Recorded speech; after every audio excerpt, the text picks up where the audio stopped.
terrified if I met him.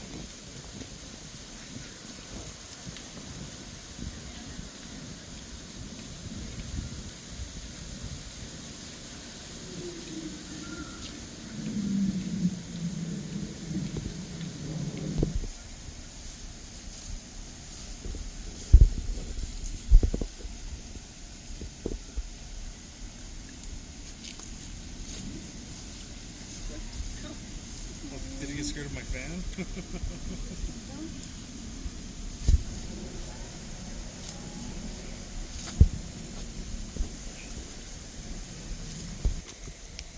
The funny, one of the best South Parks was when they had that.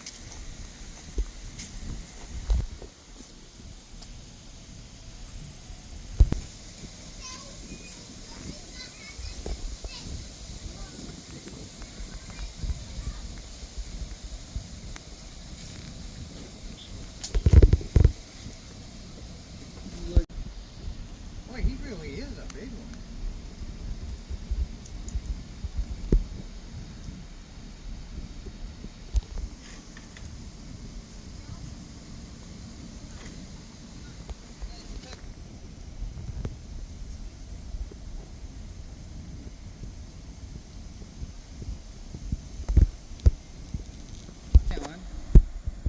See?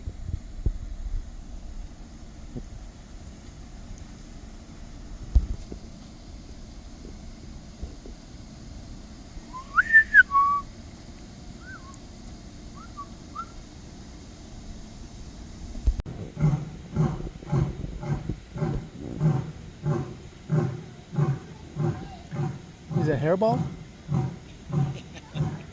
It's like 4 minutes. It's a hairball. Sorry. I hope so. That'd be so awesome. Good luck, buddy. Mine does the same thing.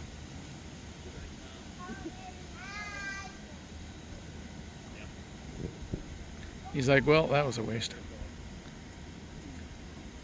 Maybe tomorrow night. It's like fine.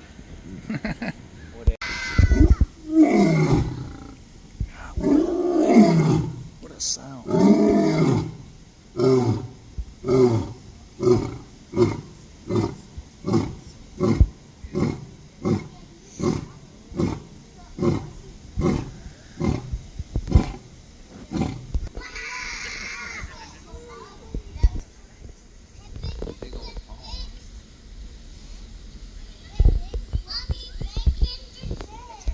Moisture is the biggest issue, and usually the moisture problem is if you pulled it out of the pool and before you shake all the water out, you tip it sideways or tip it upside down, you can imagine that water's then going to get down and permeate stuff that shouldn't be wet.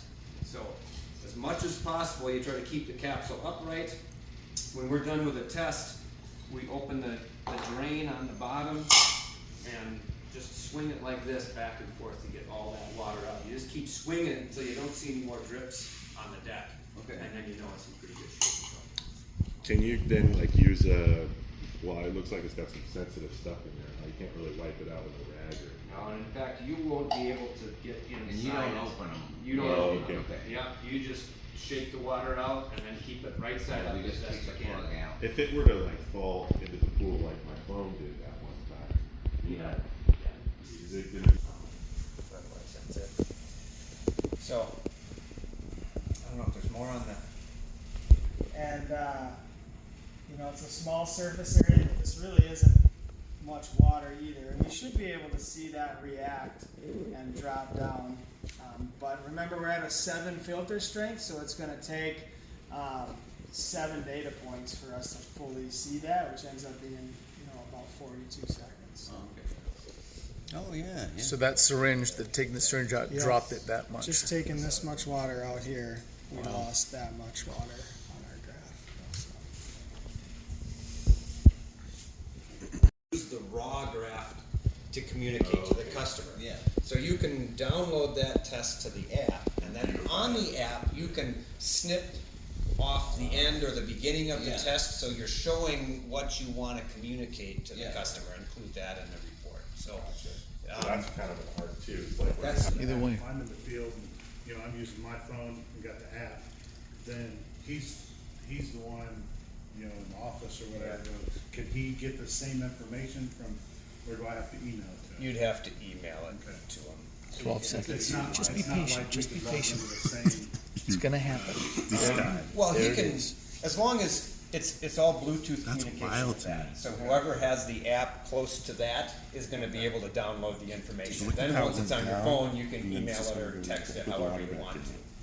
Oh, So we're gonna watch it go back He up. put the syringe back into the deal. This is like kind of like voodoo or something. It's like what you did. Okay. So then after another couple of minutes, it stabilizes, we get a flat line back across. I got all the grounds ready right there that I can pull up and I can.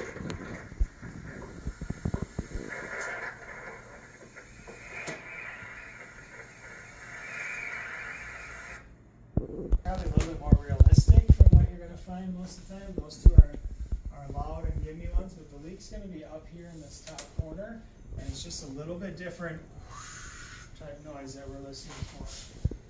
So.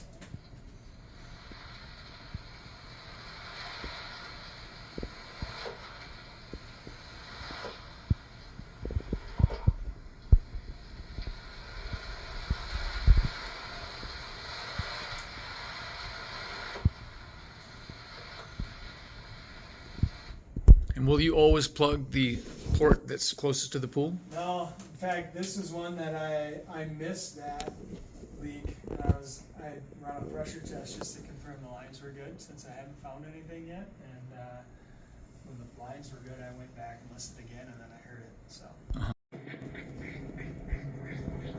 So this is going to be really helpful for those stairs because they sound off on the leak track, whether it's leaking or not. So the hydrophone can be used to test that gasket. It's deeper down, so it works pretty well that way also. Is it that clicking noise? It's the howling, the clicking or the quacking has to do with debris, I think, that's in there. That's unique to this one, but Oh. that's the leak noise. So it's that sound right there. It sounds like a jetliner passing overhead. Exactly, yep, jet engine, yep. So, and here I think this debris was part of what was making some of that noise, but Ooh, I'll wow, always, look at always confirm my hydrophone noises with a dye test, so. Sometimes too, I've had times where I've listened to the hydrophone and I could hear dripping on the back side of the pool, and sure enough, up top then was like a fitting leak or something, and it was actually dripping.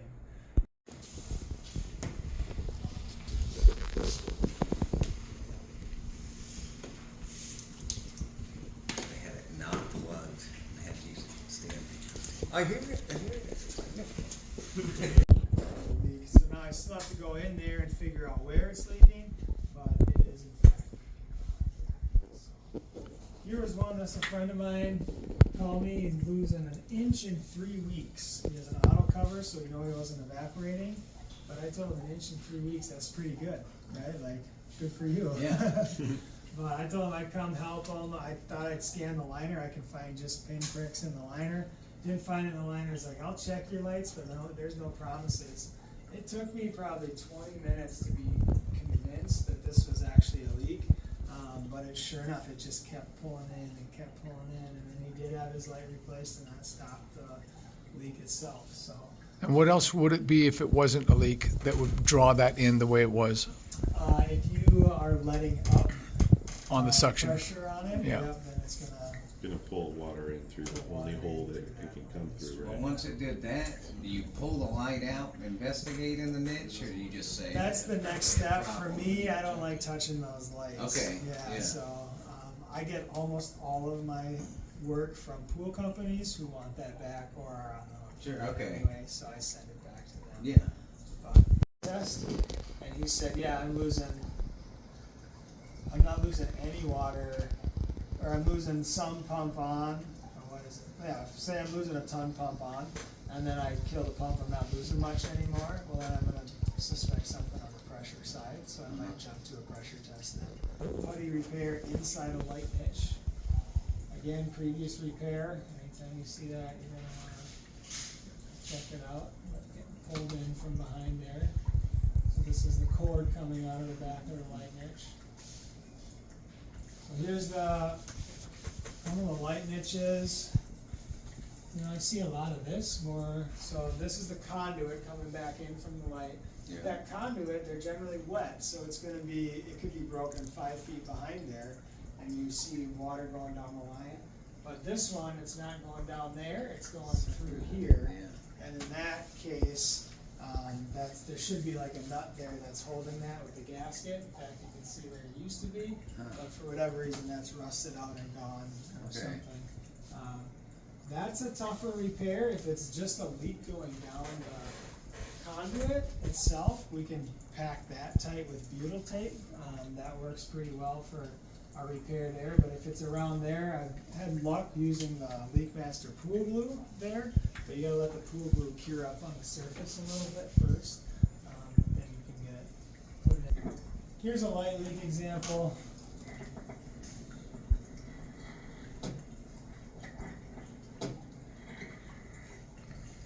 Hear that? That's the It's a very slight whoosh. or hollow or whatever. Yeah.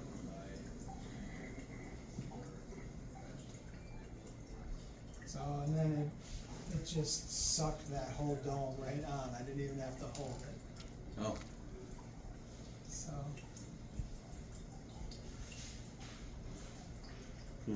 So if you're holding it on there and you inject dye into it, the dye just stays in the tube. right. If it's not leaking, the dye would just stay in the Yeah. tube. Yeah. And then this is one that's not going down the conduit, but it's going right around the outside. So I was able to use that pool glue repair there. Doesn't look that great, but it's in the light niche and it saved them from having to dig out their light niche, so they were pretty thrilled with it. And then I did leave it open there so they could still pull the cord if they wanted to replace the light sometime.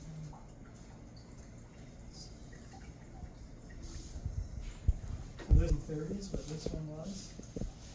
So.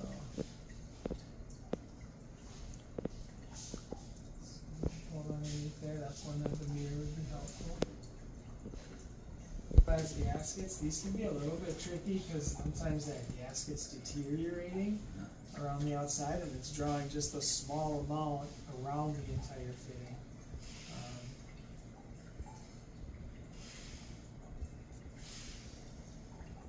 It's a pretty common spot. Tile line there. Let's see that. I'm getting through. These people pay me every other year to go out there and put putty in that same crack. They haven't fixed it right yet, but. Liner doesn't get put in place right, or it's low, you know, they'll step on it and it goes pulled out. So fiberglass crack or the gasket. You can see the dye getting pulled through there. It's the yellow dye. Hydrophone does work a little bit better, so I do get in situations where I'll trust the hydrophone based on that, especially if I get a legalizer test that's similar to but you may need to dive in and get dye test. You can use that isolation dome a little bit as well. If there's 2 main drains, you've got to plug one off and make sure you're isolating this out and includes the pipe underneath it. To run an isolation test, like with an To figure out which one is yeah. icy. Yeah, if you're just doing a dye test around the gasket and things like that, then you wouldn't need to. But we can do that same isolation test like the domes with cones for pipes, and if you do that, then yeah, you need to put a closed cone and an open cone to test the piping system. And a And then here we've got the hydrostat valve that's down there. You know, just make sure. Test them, but don't. I pulled one up one time, and I was as like a 10-foot deep pool. I pull it up and I just suck the gasket right through. So I had to go get a whole new hydrostat valve. So test them with dye, but don't test them for function. But a lot of times they'll appear, like they'll let water in, Oh, yeah. and then when they go back down, what they do is we want to pinpoint the exact location of liner problems. So liners have a propensity to leak more, and they can be hard to find. So Leak Track can find them pretty quickly. But like here, liners used to just be blue, and then it was easier to find where where the leak was, but like you can't visually tell where that leak is, you know, that little thing right there. Nope. Yeah, so, I mean, you'd maybe be able to feel it, but you definitely wouldn't be able to see it, so. But the leak track isn't biased to patterns, it's gonna find that leak quickly, it'll find it without dying, without getting water, without draining the pool, so. How the leak track works is it's gonna put electricity into the pool, like a coded electricity, through an input float with a booster box or power supply. We are then gonna connect a ground source on the outside of the pool, so that electricity that we're putting in is going to work to ground itself and try to find the ground that we've connected up to. So the electricity is gonna go out, the liner is an insulator or a barrier to that electricity, so it will ground itself through a hole in the liner. We can then Oh, that's cool. Yeah, that's really cool. Isn't that cool? So we can then use a probe on the end of a pool pole to figure out a couple things. The first one is which direction that electrical current is flowing. So as long as that black stripe is pointed in the same direction that current is going, we'll get a noise. If that black stripe then points the other way, that noise will go away. And we won't get a noise. So that'll tell us which direction the current is going.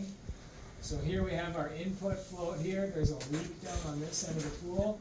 And we can see it's gonna click, click, click, and then we'll turn back against the current, and that noise will go away. So that's telling us that there's current going in that direction.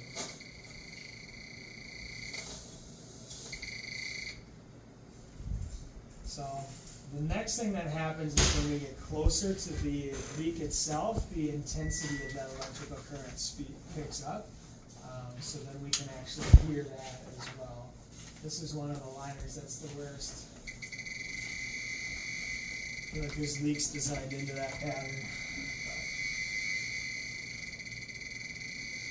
I imagine this gets more complicated the more holes you have, right? A little bit. That's what it sounds like? It's like those toy laser guns. For sure, high traffic areas, follow the leak tracks, and then we'll disregard other connections to ground. So, where do we want to ground our stuff? Our leak track, we can put it in the grass like we saw on a stake, but I have a lot of better luck just connecting to the rope that or like the grommet that holds the rope that separates the shallow end from the deep end, if there's one of those, because that's connected right to that steel wall. Also, like ladder anchors, where you pull the ladder out, let that fill up, you can just drop right into that ladder cup there, or grab onto that metal screw that holds the ladders in. So, If it was a catchment tank, what about the side of the tank itself? is it steel? It's aluminum. Yeah, aluminum's conductive. Yeah. Yeah. Yeah. Yep. So you just clip right through that. Not technically into the earth, though. Yeah, but that's okay. What's best is if you can see anything that's wet. If you can see that wet water that's coming from the cistern, then clip close to that, or even put a sponge in it, clip to that sponge. But that's a guarantee at that point, because that's going to be a quick path right to where the leak is. Mm-hmm. Connections to ground. So the light that has a big metal light niche is a big connection to ground, so that's going to sound like a massive leak every time. So we can put a light cover over the top of it. That'll isolate that. We do want to take ladders out. If we can't get them out, we can put a hefty bag over them. But we want to isolate things that are going to be connections to ground if we can. So, like for instance, it's still going to work if you have a light and you don't use it. And I was on a pool yesterday, I had 2 lights, I didn't use it, but most of the time I do. You can see this light is taking a lot of the current, but we are still getting some current that goes to that leak. Now, this leak is going to be fainter, and then we're going to have this distracting noise, but you can still find that leak even if you don't cover the light. However, if you do cover the light, you no longer have the distracting signal here, and you have much more intensity down at the leak. So that light cover is pretty beneficial if you've got a big metal light niche. Do you need somebody to hold that cover in place, or do you have a way of fixing Yeah, it? we've got a way of fixing it. You can pump water out from behind. That's what comes with it, so that even if the light's not in there firmly, you can still put it on there. But we also have one with a suction cup that you can attach right to the light lens. If you use out, here we have a leak right here. It kind of goes out, and then comes back. When you get to a leak, you can get at it from all directions. That's part of how you know or locate that it is a leak. We've got another leak down here. We listen to that one, and then a skimmer here that's pulling some extra current. But you know, these are spots where there's current getting pulled out of the pool that aren't leaks, but we're still able to find areas in the pool that we were leaks. So in like that pattern that you showed where you said you can't really see it, but then you circle it on the screen, Yeah. you find that leak, you know, you're sitting there, okay, this is where it's at. Now you gotta get down there and fix it. Yeah. How do you find it when you get down there? I'll throw in a marker. So I just use my pressure testing plugs since I have them in my toolbox, but I'll throw those in, I'll mark it with and leave it down there. They're heavy enough where they don't move when I jump in the pool, stuff like that. So You get in there with a little guy. this guy has like a wax pen on the other end of his probe. I guess I haven't done that, but that would work as well. I like the big markers, that's just the way I've done it. But yeah. But if it's in the wall or something, Yeah, the wall, I put cones, my dye testing cones that I have in my toolbox on the wall, and I just kind of feel as I go down. So when you're actually looking for the leak, once you found it with that, it's a lot of feel because the patterns are so complex. So there's an infinite amount of ways that we could do this, but play with it over there too. yeah, good get to see a little bit of that. But I think one thing that's helpful is just to see something that's not leaking. So there isn't a leak here, but I'm going to show you how I would dye test it. You know, first thing I'm going to do is I would just look with the mirror in the top and on the inside and see if there's anything that looks off. But I don't see anything there. So I'm not actually going to do a whole lot of dye testing in here, and I'll show you why in just a minute. But I am going to dye test around this spot here, and you can see I'm holding it kind of way where I can just put out a little bit of dye, and I'm going to dye test the top of that and just see if I see anything get pulled in. And I didn't, so I'd then switch to where I've got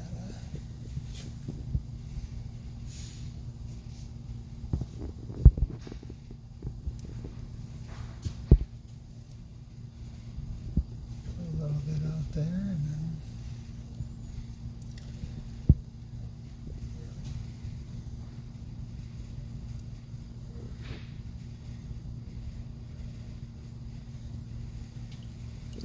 so, I mean, that might be all you need to do for a dye test there. Show you here. And it's a pretty big leak, but not uncommon size-wise. See it getting pulled in there. The dye tends to be a little bit heavier than the water does. So if you can, I prefer to dye test on the top of where I think is suspect. Let that dye fall downward. But it will pull, you know, will pull up as well. You know, at some point you get too far down, but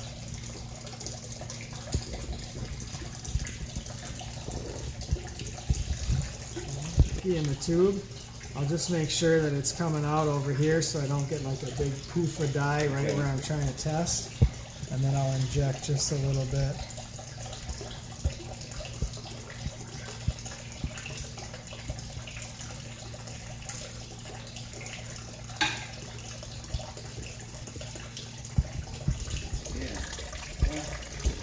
Trying to get that little ribbon of dye more than a cloud.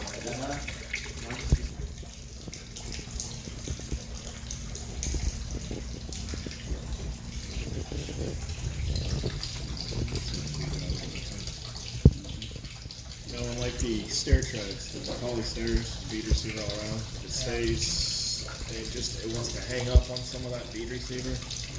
That's not necessarily a leak, right? Not necessarily a leak, okay, just but wanna- it looks a lot like a Yeah. leak, so you do kind of have to maybe hit it again and see if it then. Hey, you want to give it a shot? This is the Pretty cool. I like that.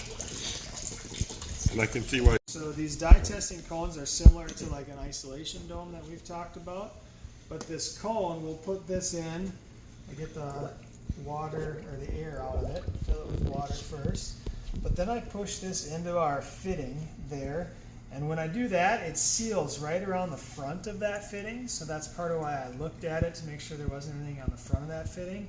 But now I can test this, everything behind that cone, just with that little bit of dye there. And since it's not getting drawn in, I know that there isn't a leak behind in that plumbing system or that plumbing line, or in this fitting here. And now that's going to test everything all the way up to the water level wherever it's at. So then we shouldn't confuse that movement of the dye currently with as a leak. Nope. So that dye right there, it's a little bit heavier than the water, so it sinks a little bit, and this has a little bit of an angle It to would it. just, So that if would there was a be- leak, yeah. and then- Got it. Yep. So I'll show you. I'll open up a little bit of a leak here.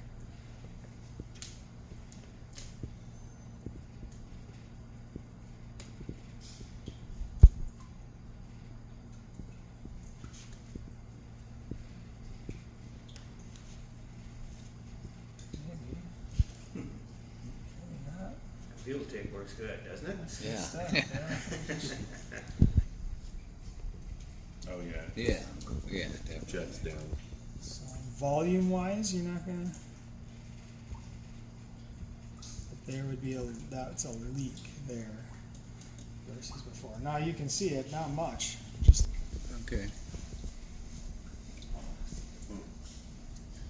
in case you might have 4 returns on the same Yeah, line. I don't see you. I see.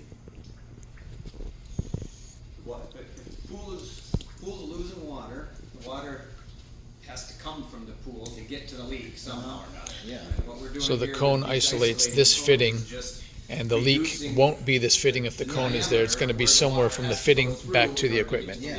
Yeah, anywhere underneath, anywhere back there, it'll Yeah. be the same leak, yeah. But it just tells you it is not that You're fitting. narrowing the, Opportunities or places where that leak could be, and many of them might be inside the niche that you can only see in dye test if you take the light out in the first place. So this is a dome, and we'll use this similar to this for the leak track, but we can also use it for dye test. This goes over the light and now makes a seal with the pool wall. So any leak that is in the light and losing water, if it's losing water, water's gonna have to go through this tube, and this tube has a hole that's back behind here, so we dye test here, and if we get it to suck dye, we know there's a leak in the light that makes sense for us to go look at further. If it doesn't pull any dye, we've now, through the process of elimination, eliminated the light, we can check that off as non-leaking and move on to our next section. And the clear section is fairly stable, so if you put your hand on it, it's not going to compress, which would affect the dye. Exactly, and that's part of the reason behind the suction cup. It holds it in place pretty stable. I see.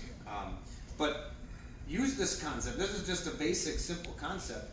You know, you can get yourself set up with Tupperware bowls or something like that, and put a hole in them, and you can use this concept for testing smaller lights or return fittings, or you know what you can do on a return fitting. Let's say we weren't conclusive as to whether we could find a leak with the dye test right where we could see it. Maybe now what we want to do is put a plug back in that pipe a little ways, and then take a Tupperware bowl and put it over the top and dye test there. Now we've done better than the cone test, which was testing the whole plumbing system. Yeah. Now we're just testing that little section between the plug and the fitting. So a lot of this leak detecting is just using simple concepts in the process of elimination and isolating things down. And the isolation domes and dye testing can be used pretty. it's like pure troubleshooting. Yeah, pure troubleshooting. That's so the leak track.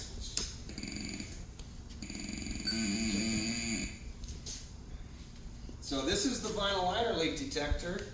And as you know, we're doing is putting a small electrical charge into the pool water through this float that floats in the pool. There's a brass bottom to that, so the electricity is coming through the cable into the pool through that brass plate.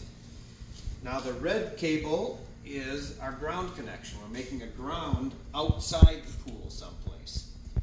In our little test tank here, we've got 2 liners. The inside liner has the leak in it. The outside liner is keeping your feet from getting wet. Okay. And our ground is between the 2 of them there. All that electricity going into the pool is trying to get back to ground to complete its circuit. And in order to do so, the only pathway that it can get back to ground is where there's a conductive hole in the liner. Now we can't see the electricity, but the probe of our leak track detects the direction and the intensity of that current flow. So see there's a black stripe on one end of this? When that is pointed in the same direction the electricity is moving, it beeps. Pointed in the opposite direction, it doesn't beep at all. How come it doesn't pick it up this way? It's just, that's the magic of the leak track. Okay. You know? So what it's telling us right here is that pointed away from the float in all directions, we're getting a really strong reading pointing away from it. Nothing pointing towards the leak. So that's where the electricity is going into the pool.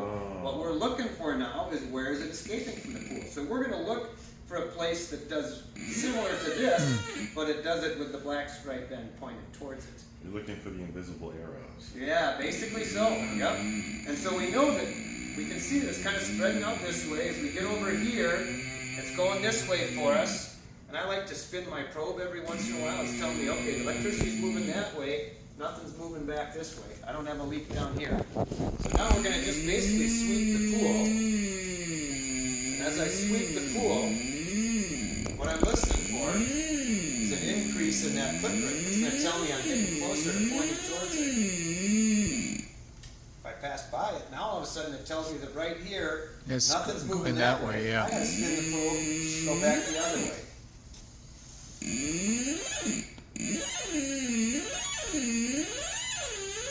Now there it is right there. It's that simple. You have more vinyl pools. Play with this thing. Like Travis said. Holy cool. Well, we could do it on a catchment tank. Yeah. Actually, it'd be huge. You know what you could I do bet for lots people of is people to have say, them. do you want to know if you in your catchment tank or not? And we could tell them they don't have a hole. Yeah, you probably could do If it. they Do it don't a want, couple- you know, if they're just curious, Yeah. just tell them, hey, you Take the ladder out, or if you can't take it out, you pull a trash bag up over the top, and that will insulate it, so it's no longer a connection to ground. And that leaves more electricity in the pool to go to the leaks and pick them up. But you'll be able to find multiple leaks. I mean, there's certainly many stories of people finding 15 to 20 holes in a liner with this. Can and you then use usually what happens is after light you patch cover them, you patch to stop the the first electricity? ones you find, and then there's more electricity left to find more. But if you're getting up to 15 or 20, you're probably not patching them. You're probably suggesting that it's time to replace the liner. And that's actually another one of the benefits to this. And that is that if you can have the customer right beside you and point to 10 or 15 places in the pool that are doing this, know where it's to a spend little their bit money, easier to convince them they should replace their liner Yeah. than if you were to come up from a dive and tell them the same thing. They just don't quite believe you. And now you've got evidence of what you're saying. So if there's no leak in the liner, that's not gonna make any noise. Well, there's almost always some connection to ground. So when this is set up properly, you're almost always going to get some sort of a signal that's going to take you to something. But what you're really trying to figure out is, why am I getting a signal in the middle of the liner that can't be explained any other way? So if you have a ladder that's on the other side of the pool, will it still pick that ladder up all the way over there? Yes, it will. Yeah. It'll take you to that ladder. But will it be as loud and as excited as it is right there? If it's a ladder in the pool, it's possible that it will be more Gotcha. loud and exciting Yeah. than the leak itself. Yep. That's why we like to cover the ladders up, because there's such a strong connection to ground that they steal a lot of the electricity. Got it. Meaning there's less left to go to the leaks. Now you can still pick them up, and even if you don't cover the lights or cover the ladders, you'll still frequently find a leak that's a problem. You may just have to be closer to each one before you pick it up. So you treat this a little bit more like you would a brush, and brush the whole pool looking for the peaks rather than being led to it. Your power source, a battery. Yep, 8 AA batteries in there, and then 2 AA batteries in here. What we're putting in is actually 12 volts of an alternating current. In order to keep the current that or the amperage going in there very low, we're alternating the current so that the device doesn't get confused by any other stray current that might be in there. And so it's basically coded. And we're only picking up the coded alternating current that the device is putting in. These two guys have to talk to each other wirelessly in order to communicate and say, here's the code that I'm using. I think I heard Brad say that you can put a diver in the pool, so you can go out as a team of two. One of you can be in the water patching leaks while the other one's pinpoints and show where they are. That would make sense. Yeah. You can feel a little tingle if you're in the water and you make yourself be a connection to ground. I want one. Daddy, I want that. No, we didn't forget. That's not it.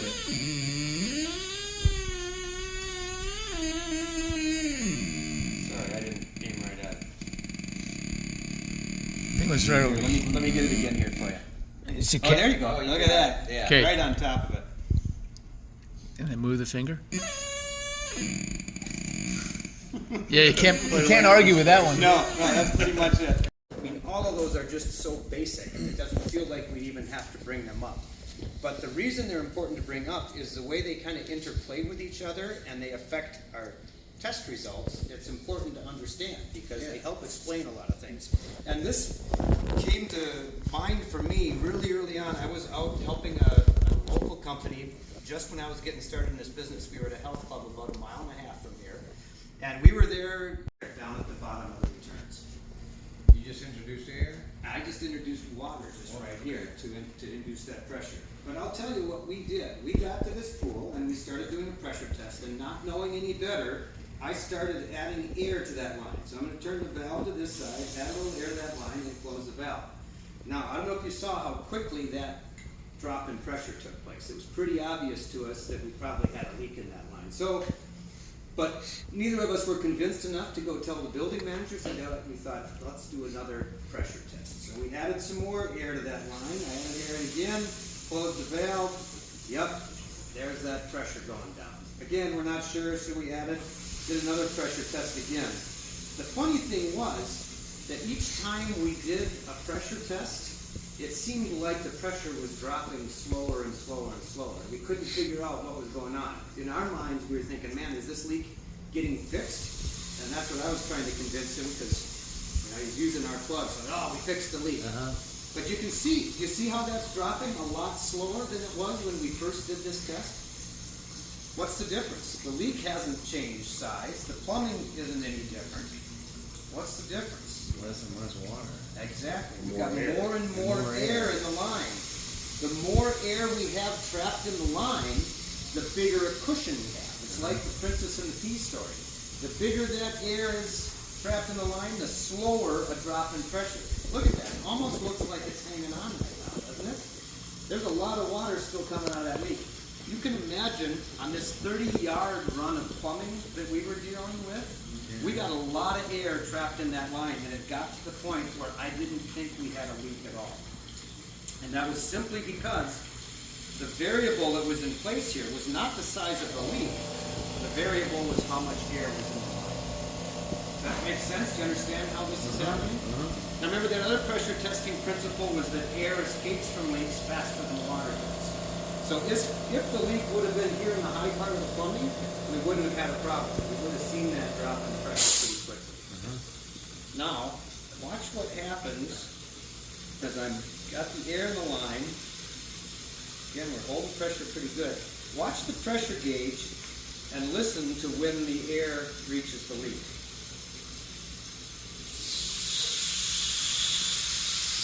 See how now the pressure drops very quickly.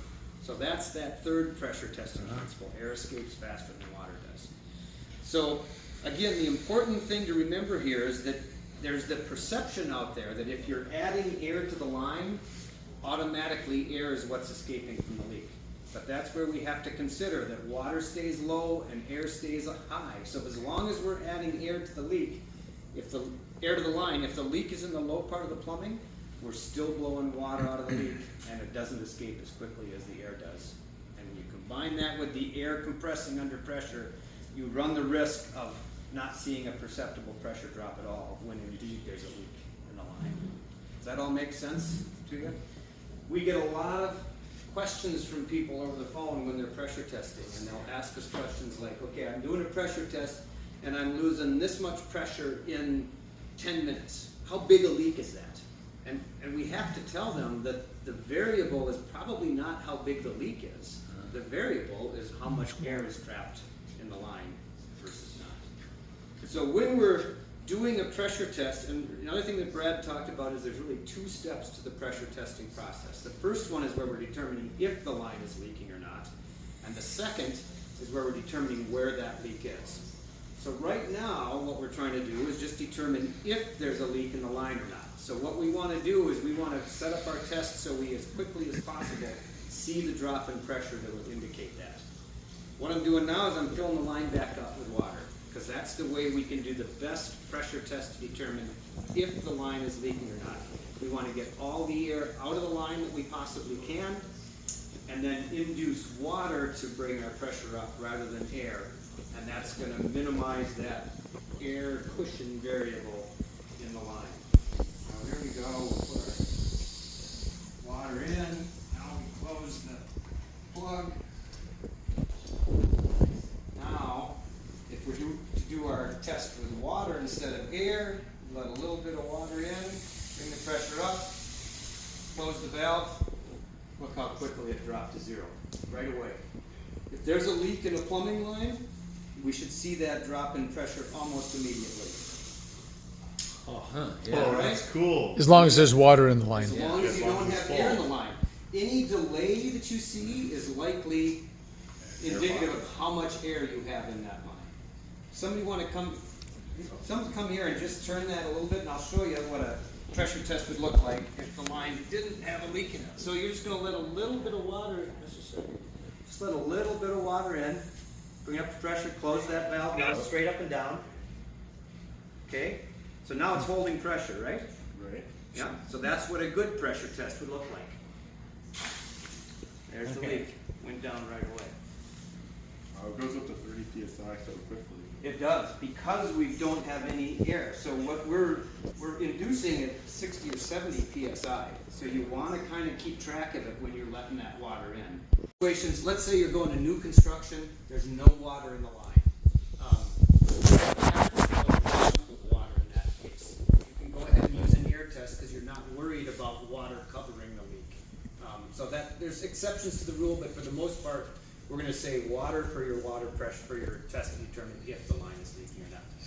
Now, if we have identified this leaking section of plumbing, we see a pretty telltale drop in pressure. Now we want to pinpoint where the leak is. The way we do that is we get air escaping from the leak into water-saturated soil. So I'm going to start adding air to that line, and we're blowing water out of the leak.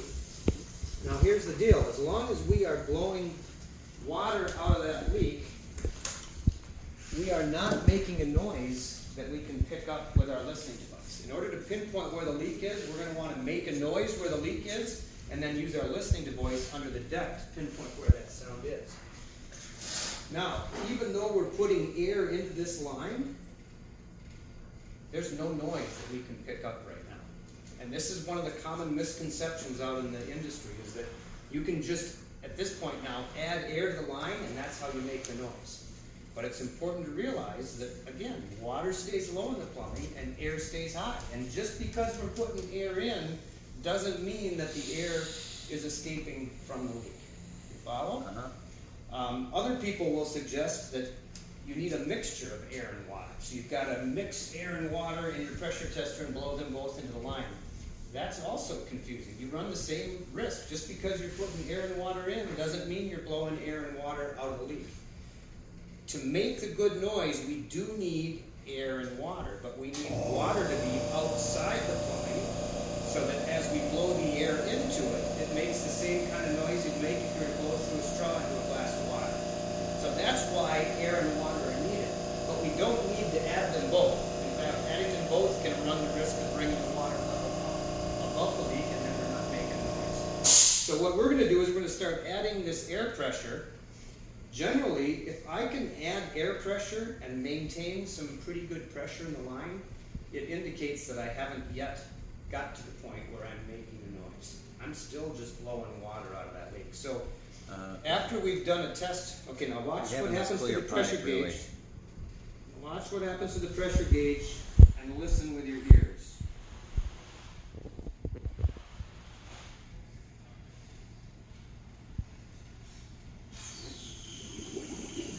See, when we started making the noise, we get that telltale drop in pressure. Now I still have my pressure gauge or my pressure line open, so I'm still adding air to this line, but I can no longer maintain pressure in the line. So when we're getting ready to do a sonic detection, we go through just what I did here. We start adding air, but we don't start listening just because we're adding air to the line. We wait until we are sure that the air is escaping from the leak and we're making a noise that we can pick up.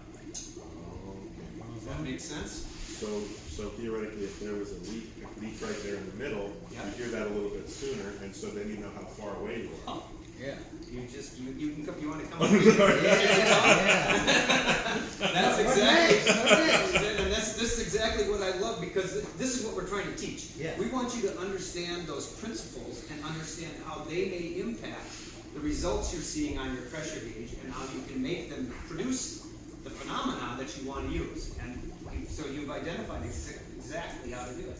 The sooner you see that telltale drop in pressure, the closer you'll imagine you are to the top of the plumbing or close to where you're putting Yeah. it. So if it happened right away, yeah, it's right Yeah, there. there it is, right there. Yep, that's what it looks. Now sometimes, like on that long run that I talked about that was 30 yards long, it would have taken forever for me to ever get to this point. So if you don't see the drop in pressure and you're not sure you're making a noise, what I do is I keep adding air, take my low plug out of the plumbing line, blow all the water out until you see air coming out, then put the plug back in. That kind of speeds the process of getting to this point where you can make that noise.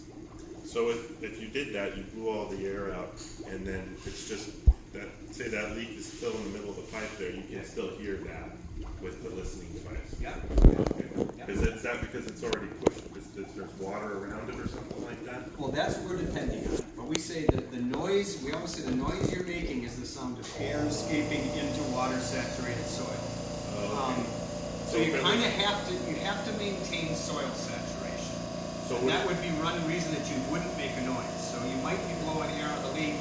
if it's dry soil or If it's something. dry soil or if it's draining quickly, and that's one thing you guys may want to consider. I don't know what you've got pretty lava porous out soil. there. Yeah, it might drain quickly. It drains very quickly. Okay.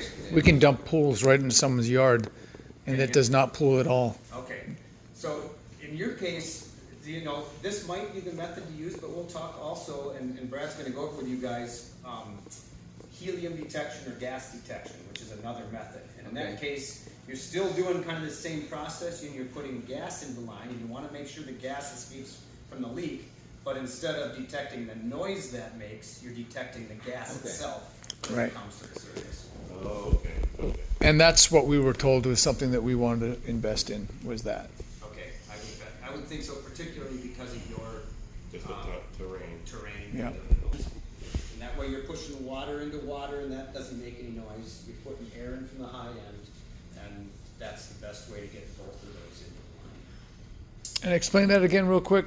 I missed it. Yeah, no, that's all right. So if you may want to add both air and water. We find it's not very common, probably 10% of the time. The leak might be so big or the soil drains so much that you want to do that. In that case, you want to add just enough water so the water is spitting out at the same time that the air is. But you want to add that water in such a way that you're not making noises inside the pipe that sound like a leak.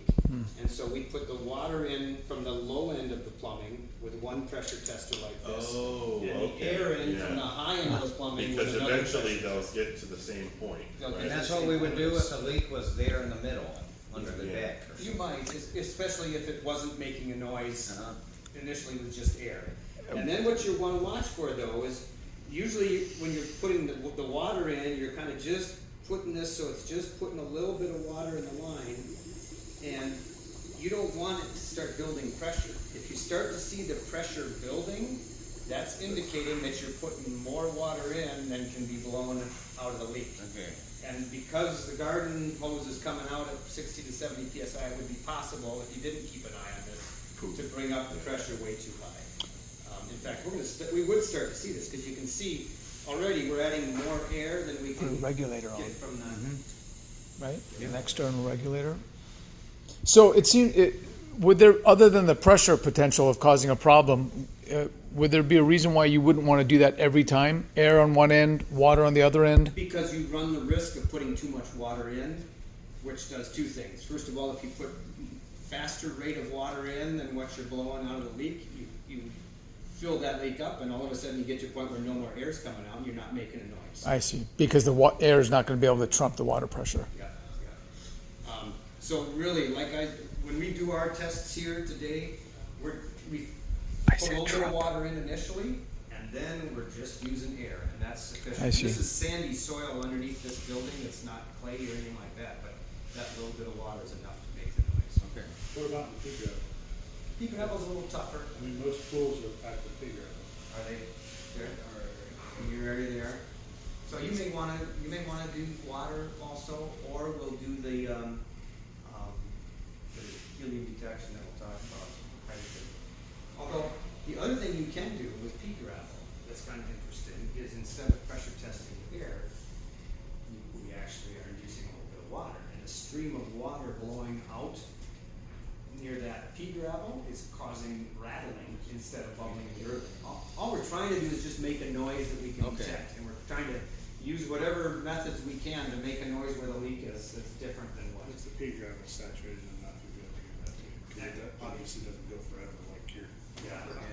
Yeah, and usually, I mean, in our area, Yes, it's gonna sit somewhere. Yeah, it's gonna sit someplace, yeah. Like that. Let's say we've got a trap someplace in this line, or a low spot that's trapped water, and our leak is down in that part of the plumbing. We might be adding air up here, and in order for that air to get to that leak, it has to bubble through the trap in the line. And that can end up making a sound that sounds similar to a leak sound. If you start with a full pipe, the slower you add that air, the better, because it'll actually push that trap out. It probably should to an extent. Yeah, it might, yeah.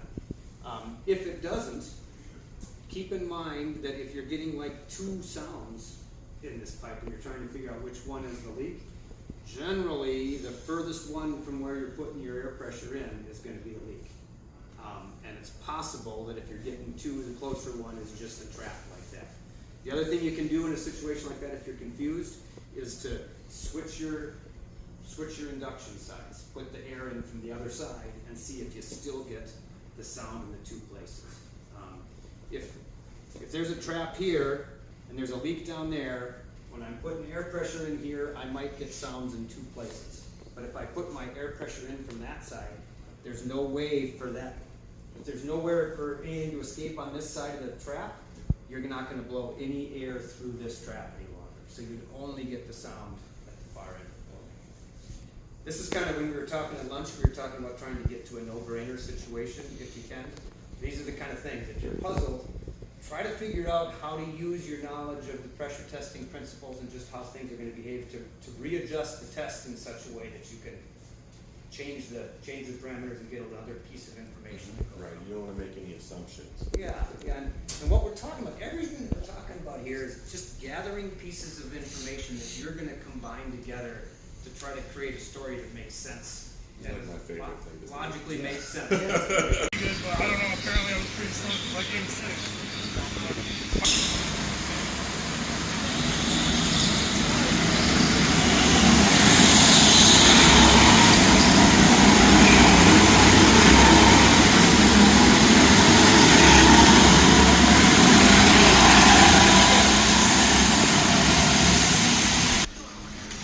Yeah, I mean, I was watching and kind of see how they took this forward.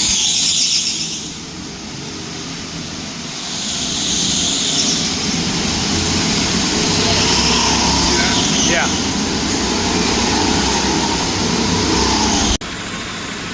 Nice. Woo! So do a quick scan here, and then I'm going to get a little more information and then run the rest. I'm assuming nothing's pulled back. Not yet, no. I still got 2 more depths to do.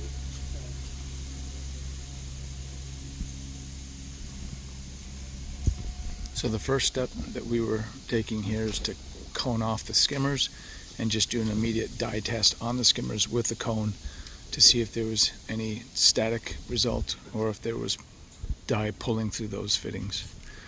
The next important aspect of finding the leak, at least for liner pools, is to use the listening device.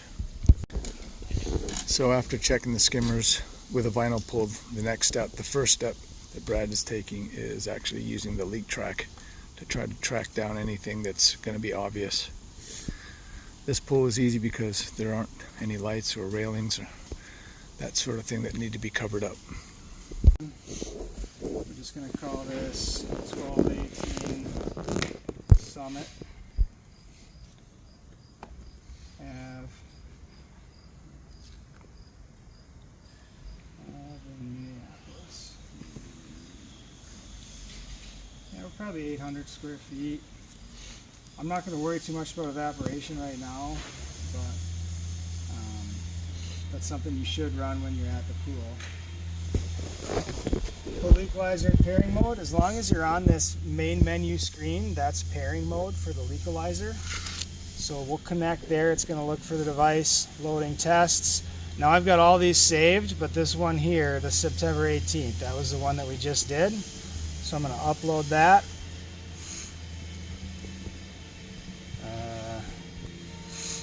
Not sure what happened. So that's pulling that data in from Yep. So the equalizer. pulling in there. One thing, what I'm hoping to be able to do is if I pull this open and yeah, look at that. So this is actually, we had a rise at the beginning, but shoot, I should have restarted it when it went off the screen because we can barely see that and we couldn't see it there, but it is actually a pretty decent test. So what I'm going to try to do is edit my graph, take that part out, and then go down. It gives me a total gain of 0.18, but found the one glitch with this thing. It's actually a loss, so I think we are actually losing water at like 0.18 inches per day. So you guys got to see our equalizer glitch. Okay. But So he would lose an inch in 4 or 5 days. yeah, so an inch, yeah, maybe 1 to 2 inches a week if you also have evaporation and swimming and stuff going on. So if we, and there's going to be a lot of A evaporation. lot of evaporation with that. So And with that kind of a hole in the vinyl, is the more people that are in the pool and moving the water around, probably the quicker it The hole was discovered right over there using the leak track. So we're going to dye test it next to confirm it and then patch it and see if that resolves the water loss issues.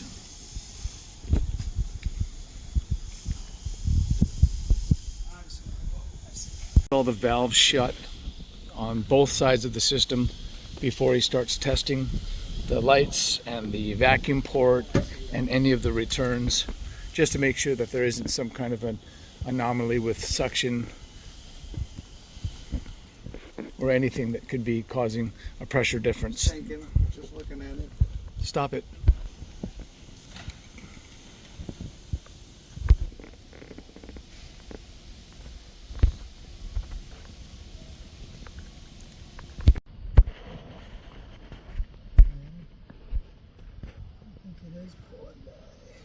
It is? I don't think so.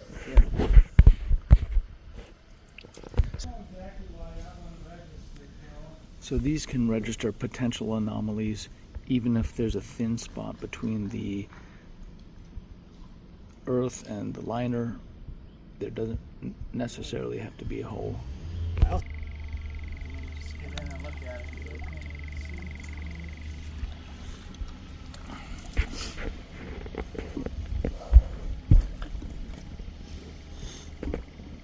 So nice when the pool's heated. Yeah. It would be miserable if it's 55 degrees, 60 degrees. Oh, good grief. Yeah. And he says he's got a dry suit. Yeah. You'd have to for this. I saw that. That was it. What's that? Didn't Was that it go going in? I don't think so. No. So with false positives, what possibly could be happening is if there's a little nick inside of the liner, that liner is making contact with, in this case, the metal stairs that support the liner. But there's not a leak, but the water making contact with the metal is actually creating the false positive, and that area is not drawing dye at the moment. You know, we are going to have some evaporation, so we can set this here in the job So I'll put in a zip code that's somewhat close to get our weather. That pulls our weather data. Wind protection, I'm probably just going to go typical. It's fairly exposed to the wind actually. I could maybe even go minimal. Water movement, I'm going to go still. Maybe we'll go minimal and just see. Computer that. Yeah, we're at 0.6. Oh, that's at 85. It was 80, right? The water temp, is that right? Yeah, 80? I would say it was 84. Oh, it was, huh? Here, I mean, in this water, Yeah. yeah, I would definitely say it was 84, 85. It was really warm. Alright, let's go back to typical.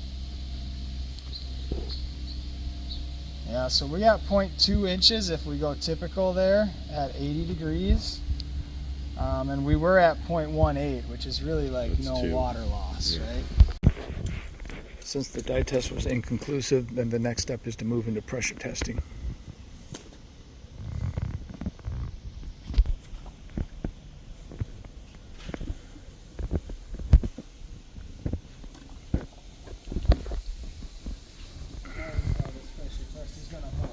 Twisted it to lock it in, yeah. Oh, so you don't have to expand it, you just apply pressure and then turn the handle?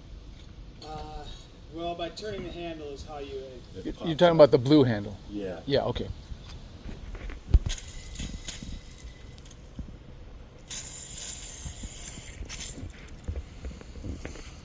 And you're keeping the hydraulic part of it below 30, is that right? Yeah. I like to be below 20. Between 10 and 15 psi. Right now I'm just bleeding some of the air out of the hose so that I don't put air down into the line. At this point I just want it to be... You probably don't ever want to stand. He's bleeding the hose right now, the residual amount of air that's in that line. I'm also not sending it into the pool because I have a leakalizer test going on. Yeah. This should pop up pressure-wise pretty quickly since it's so sure enough popped up real fast. So I'm not too concerned about the little drop right away there. What I'm looking for is if we're just going to hold there. I'll show you. There's barely much water that even needed to build up that pressure. Watch how much water comes out and how much we'll lose. That was It's it. immediate, yeah. That was it, you know? the pipe wall, huh? So if this holds pressure even for 30 seconds, it's probably good. And it goes down just for the bubbles in the pipe, basically. Well, it could be leaking past the valve. I'm trusting the valve at this point. Or it could be leaking around my plug too.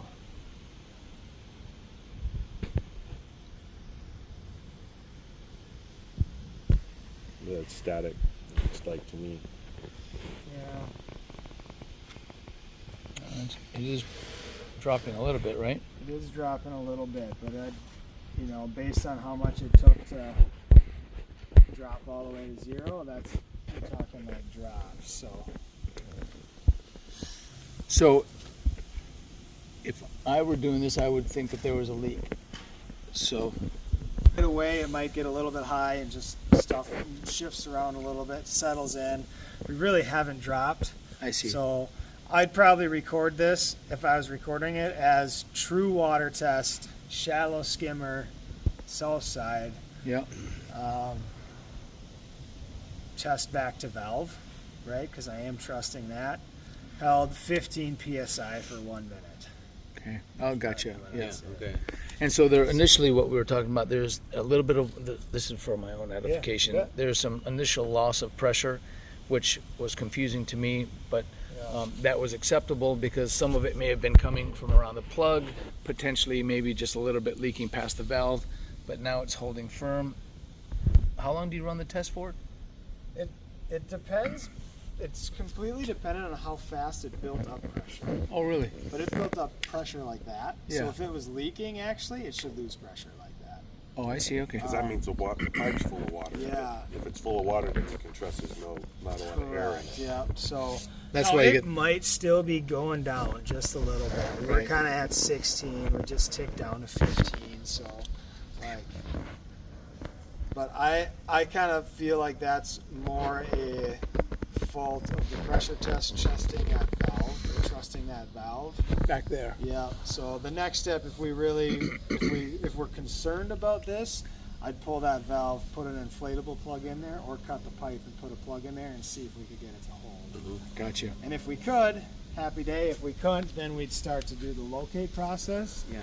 But I'm telling you now, this would be hardly worth our time to locate. Because of what it's the Small, loss. tiny loss. So it's at 15. I'm going to pass this one, So let me ask you this, Brad. but that's how much it took to go to 0. Yeah.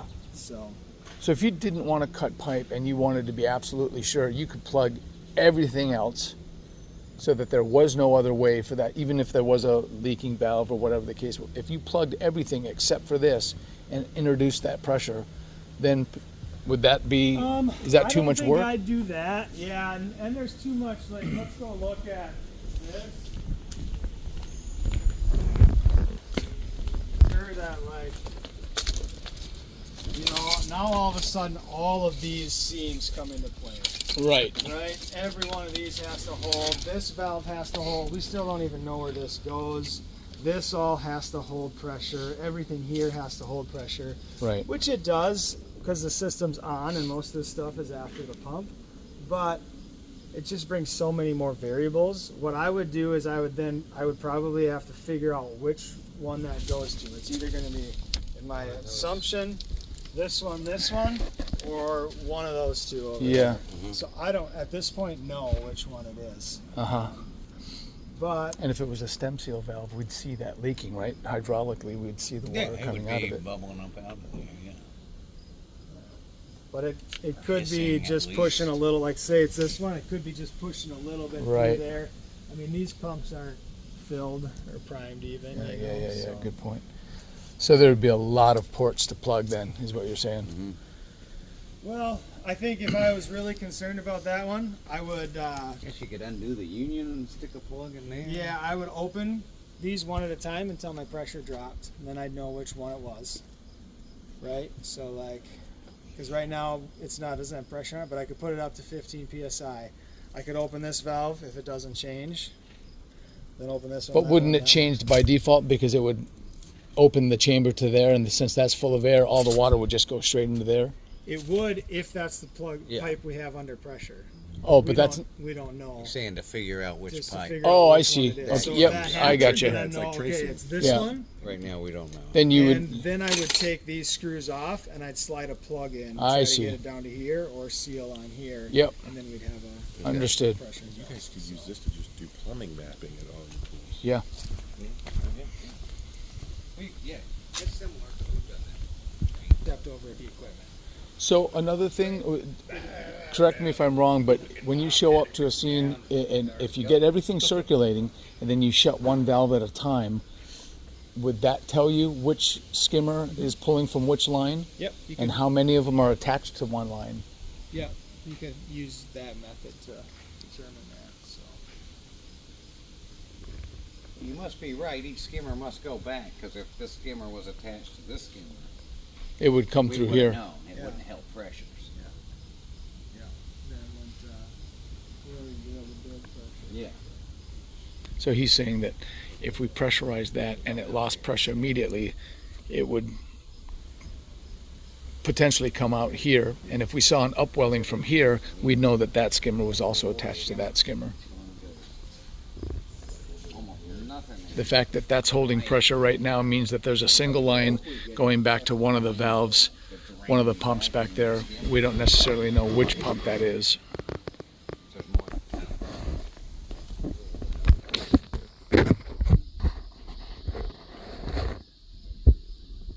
Yeah, yeah.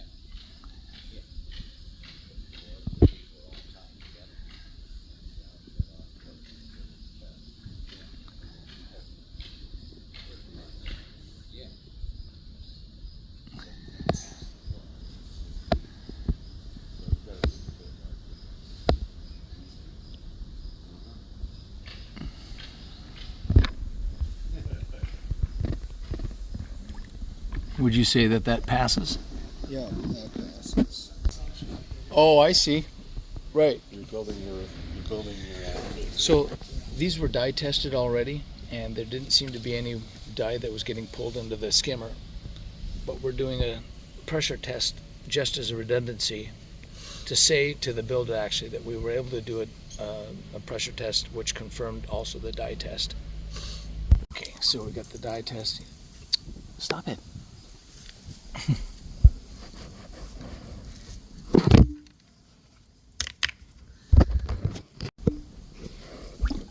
I don't think you can see it. Oh yeah. So Clint's remark was there's a lot of dirt here, not a lot of dirt here. This is something that Brad found, but when we interject the dye,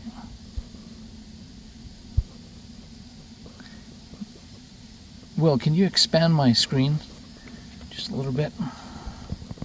Yeah, perfect. turn your light on too. Nah, it just makes a reflection. And there you go. Oh yeah, there it is. There's your leak right there. And that's amazing. Dub it over or something. Yeah, okay. Do it in there first and then do it in here.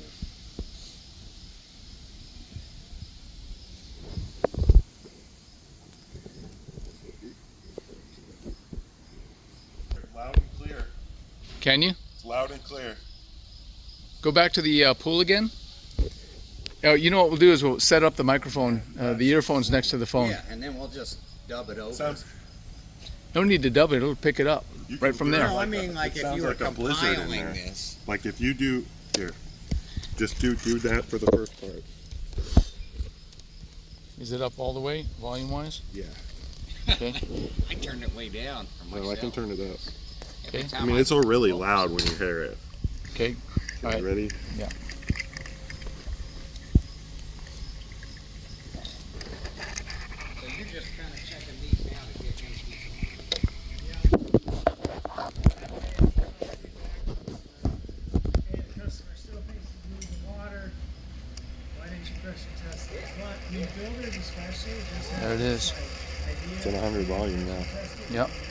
There's no mistaking it. Now, do me, yeah, there you go. No I'm leak, not gonna do all the drains down there. and we're putting the transducer right next to where we saw the leak detection, the dye test go back into the back of the chamber.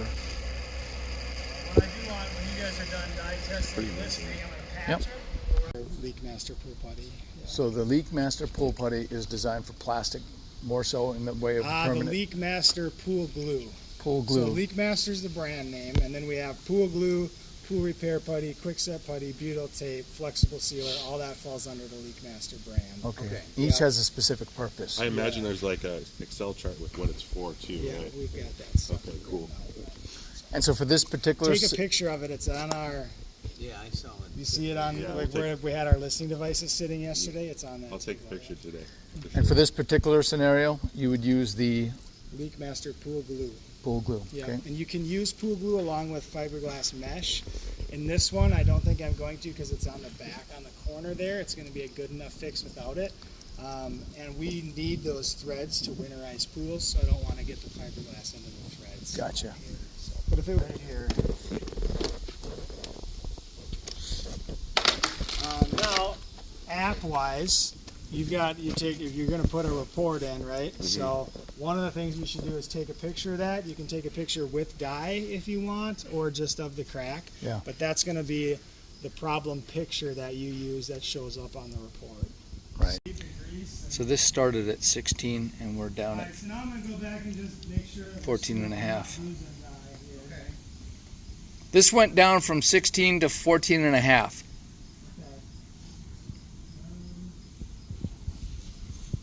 Let me see how much water.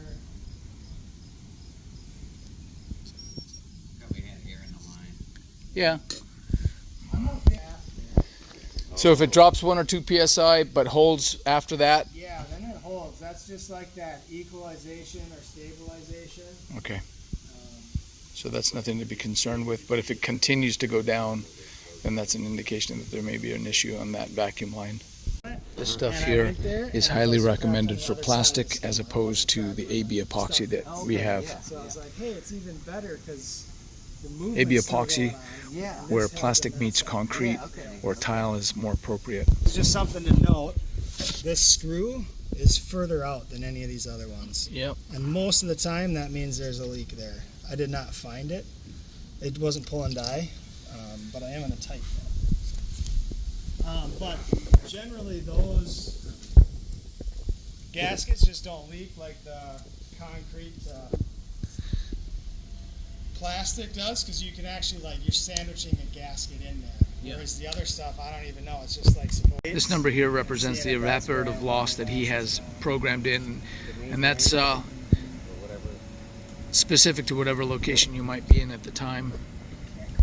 You can see on the graph over here at James's hot tub that we're losing a lot of water sharply. Therapy jets, one for circulation. Like if you Oh, I see. Oh, there's definitely a difference in that drain right there. Right there, all right. Awesome. compare it to that, did you do that drain? Yeah, I did that drain. You can hear it. Like fishing for leaks. Yeah. I got one. Yeah. I'm not going in. You're the swimmer. Here, do you want to hear it? Yeah, I do. We've got the compressor on.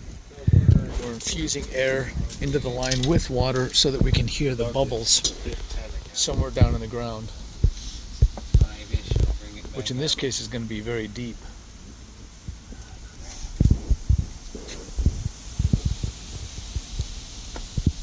You can see the bubbles coming out, or something. Like, there's something. Did it lose its initial pressure? Yeah, oh yeah. Oh, it did. Now we gotta put it back up Like again. just, hey, maybe once it gets to 5. Yeah, it's ever so slowly decreasing, like as if there's water coming through You a know, hole. started at like 20. and So will you add more water and then air, or there's gonna enough add more water, air so you're now. just going to add more air? Because it should be saturated wherever it's coming out. Do you want me to add some air? Uh-huh. Ooh, It's that still might have been- adding air. It's just, we're going to add a little more to. Oh, so this is pressurized. This It's is letting still air cracked. through. This Yeah. is letting Yeah. air through. Okay. So it should continually be. Is that because this is tilted towards that? That's how you know? It's not halfway between? This is towards this. Yeah, so this is towards this is letting air This through, would be right? shut both ways. Right. and That would be way's let water. Okay. Holding. Uh-huh. So that tells me that water hasn't gotten to the leak yet. We're waiting for this to all of a sudden go psh, a little bit quicker. Water I said hasn't water. gotten to the I'm leak? sorry, it should have been air. Okay. That yeah. tells me that air hasn't gotten to the leak yet. Gotcha. Yeah. The air moves quicker through the hole. And so when we see the air get to the hole, this will drop sharply and then stabilize out. That's when we start listening. Mm-hmm. Got it. Yeah. So we'll keep adding air until we see this. Yeah. You know. And that popped out because we had the air on here and it went beyond 30 pounds. Is that why that plugged? Yeah, it became too much for that to hold back. Gotcha. Oops, that's why.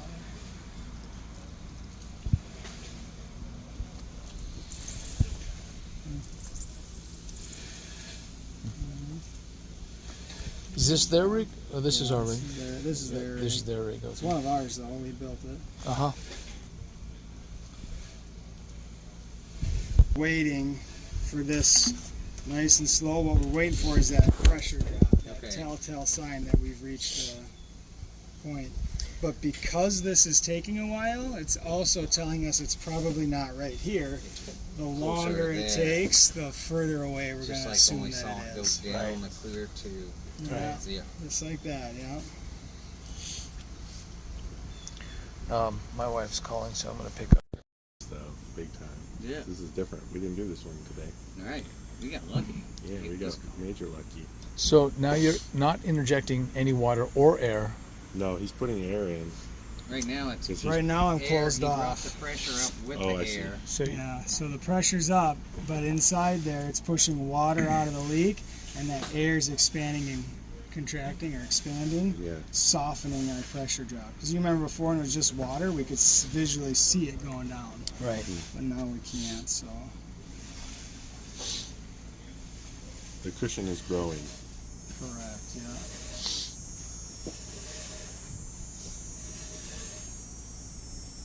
I mean, it might be in the flat bottom.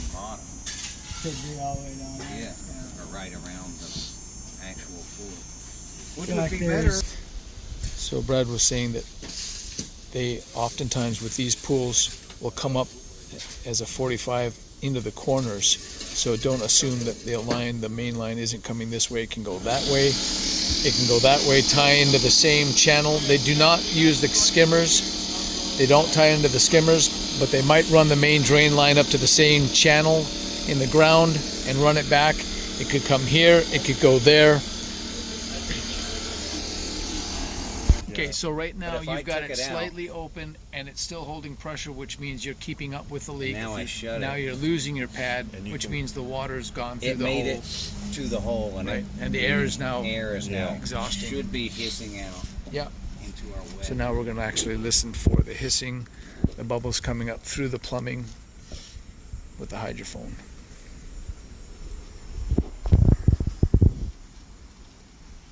Yeah, I got a little bit of water coming up. So we're sending water from here up that way. Clint is compressing air backwards so that the water and air will meet and then create a lot of noise as it finds the hole and goes exiting through the system. So laying that down on the ground, the valve with everything off, water and air at 4 psi indicates that you've got an 8-foot column, you said, Be a 9-foot column of water. that weighs that much statically. Yeah. So it would be from there 9 feet in some direction. Yeah. Is that where you started deploying a camera? Or a What's that? sniffer? You'd be a sniffer. Yeah, maybe a sniffer. You know, there's one thing we haven't done yet that we should do, and that's listen right by the equipment. Yeah, say that one more time. It would be The weight of the water is going to equal out to 0.43 psi per foot. 0.43 So psi. if it's Got it. 4, that's how you get the. Okay, In 9 gotcha. feet. Yeah, so 0.43 times 9 is about 4.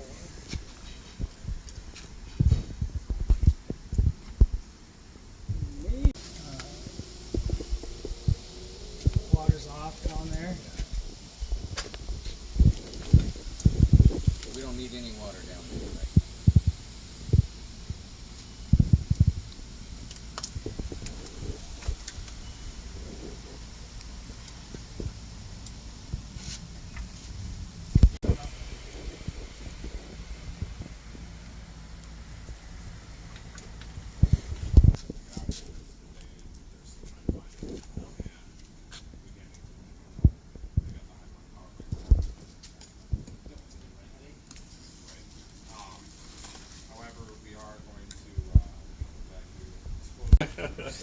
All right, so we're not hearing any sounds.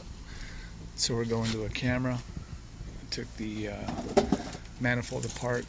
Now we're trying to see what's down in there. Alright, so I'm in the You're in the water water. already. Yeah. Does it tell you how many feet? Yeah, it does. We're at 0.0 feet, Clint. Yeah, it says 0. Nice. Liar.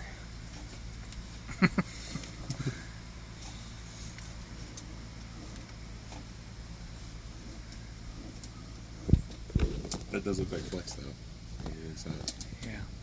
Oh, yeah, definitely. I'm pretty sure that guy said it was flex all the way when Oh, we did he? walked it up.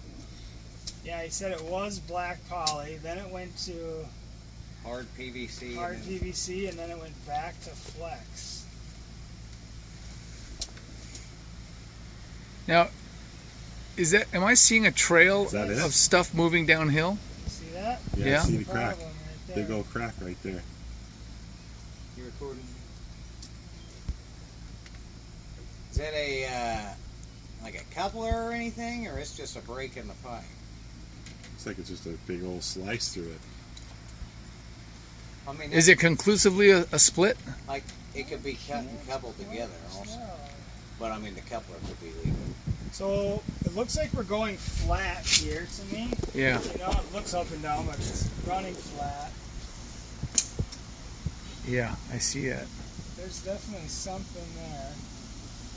Is that our water And that's- line? Yeah, it looks. I wonder if they cut it when they were. It looks like there's a puddle at the bottom too. Yeah. So. Like it's a flat, so like Oh. it's a horizontal piece of pipe. But there's Where a the- tiny bit of water in the bottom. Between the different foams. Yeah, so the injection foam, so this one and this one are a closed cell foam, which means that it won't allow water to come through and it can work as a barrier. But it's not quite as structural. So the Styrofoam, the one in the middle, is going to be a stronger structural foam. And we use that foam to inject under steps to make sure that they're not spongy anymore. So like vinyl steps will Oh, generally have kind vinyl of steps, like what we saw Or yesterday. like they'll have like a PVC step or something. Okay. And if that's leaking, then it generally will crack over time as people are walking in and out of the pool. And how do you inject it? Do you drill a hole? Yep. So you're drilling like 2 to 3 holes on each tread, and then injecting On the top on edge. the top. Yep, on the top. And then You're doing a fills- renovation It on expands this and pool, fills right? the void. So. Would that be something like what if you're in a fiberglass shell pool? You know when we've drained them sometimes and you feel like those weird spots or bubbles? Like could you fill under that void under it? So when we're sounding a shell, Yeah. we're doing an inspection, Yeah. we'll tap it and then we hear boom, boom, boom, Yeah. right? As Yeah. opposed to high ticking. Yeah. That's a low spot Yeah. in the soil. Can we drill a hole right through there, inject that to reinforce it, and then epoxy over that hole? Yeah, you should be able to do that, yeah. You want to make sure that generally when there's void, there's usually a leak somewhere, and so you want to make sure that you're kind of solving that issue first. And it's 7 to 10 times its size, I think. So if you're thinking about, okay, and it's $50 for a tube of that. It expands to 7 times. Yeah, so Is that this one? that's that one, yeah. And so if you're thinking about, okay, I'm going to lay 7 of these down, that's going to be one tube. And okay, is this a void that would be better filled with the fine sand?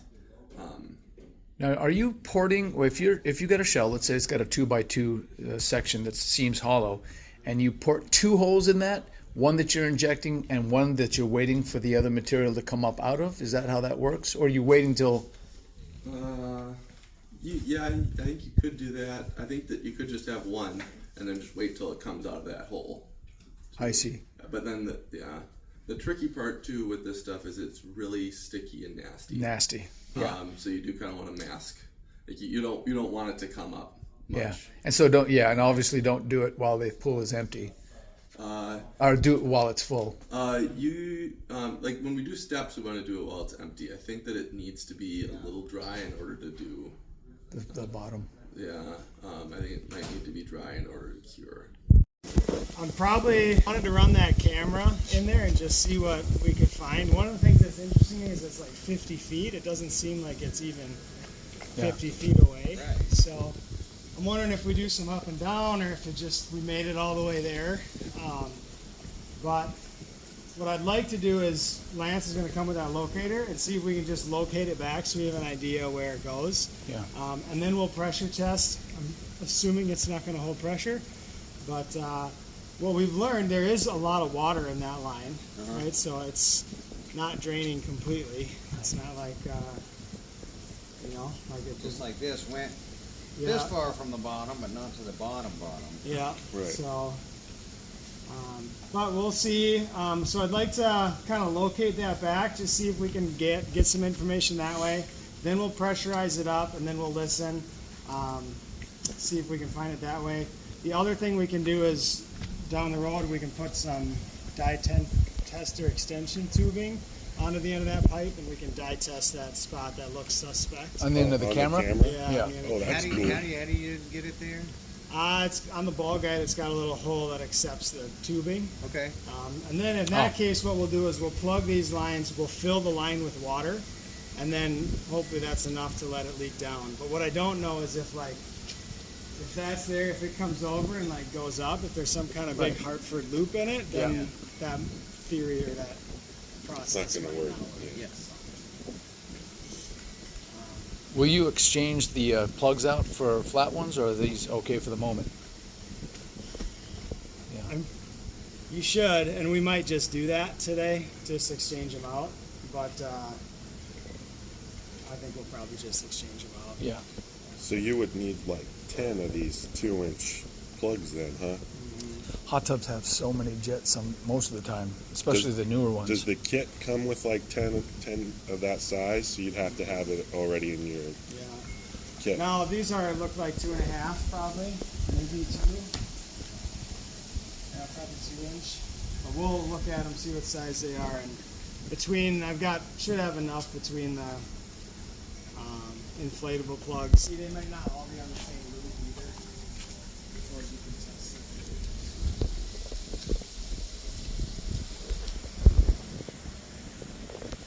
This is taking a while, isn't it? Getting this going down. More 65 plugs, or you need these how many are on the same loop? What's the story on this? They're basically doing a renovation. So plugged out. I'm pretty certain these two are on the same run, but I don't necessarily know if they're all on the same run or not. So we're gonna see. Does that water indicate that at least that one's on the same line? Yep. So this one is on the same line. So you're going to plug them as you go and pressure check those. I'm just gonna plug them as I go. Brad, you've got another one running over here. Oh, okay. So.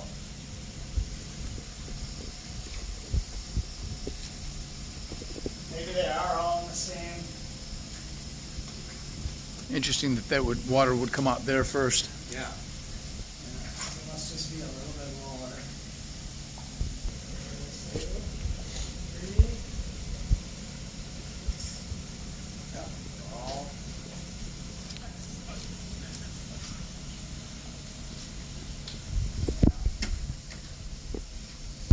It's nice to have them available and know how to use them. Yeah. But there is more complication. It's not gonna be, associated yeah. with these. Lance is saying that these locators can actually be confused by rebar that's in the ground, and so just know that if you get a positive read, it may not necessarily be the locator, it could potentially be your rebar. So in using the locator, we found a 99% signal here. We pulled the locator back and it consistently went to 99% there, and then one more time we pulled it back. We know that the locator is working with the camera, and this is the line here that is going to that side suction there.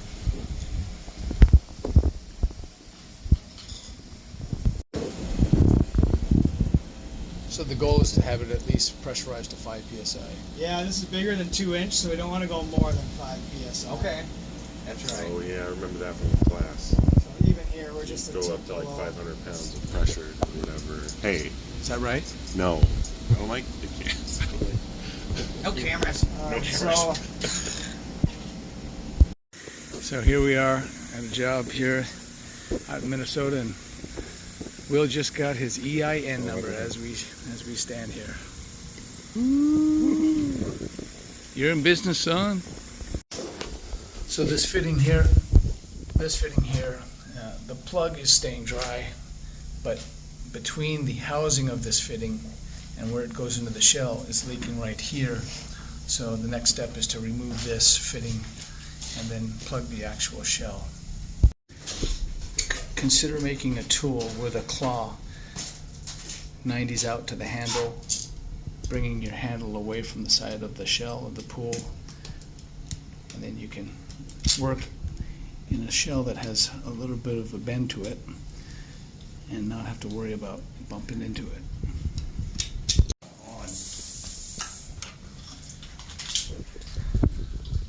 Handle bumps into the tile, the claw's here, but the handle came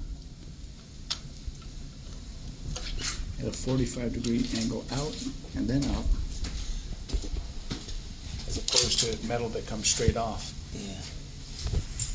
Okay, so all of the return fittings, everything here tested pressure good, so it's holding pressure, no issues there. And now we're going to go to the suction side. We know that those failed the inspection. Now we're going to test the skimmer. So we're going to plug here, introduce our air and water, and we're going to plug at the pump as well. All right. Leaks going down. Leaks going down. All right. We got a pretty densely populated pump room here, but it is attached to the most badass man cave known to man.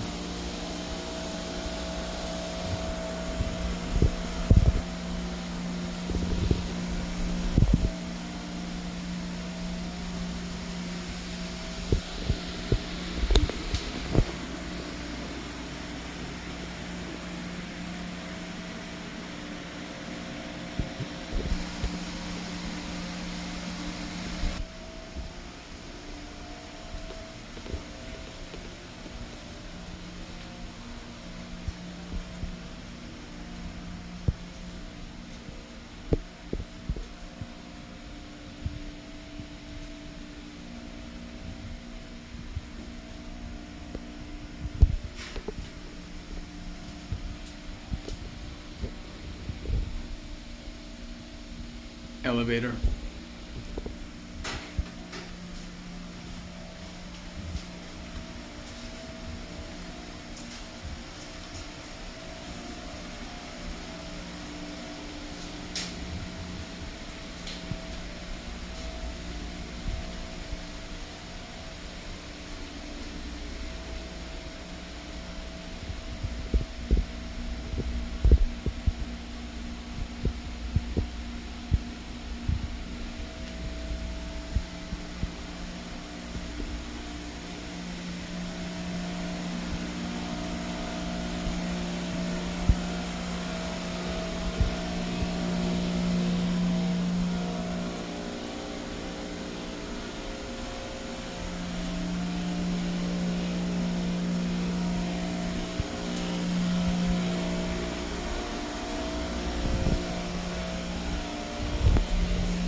Probably would have been better off just cutting that pipe.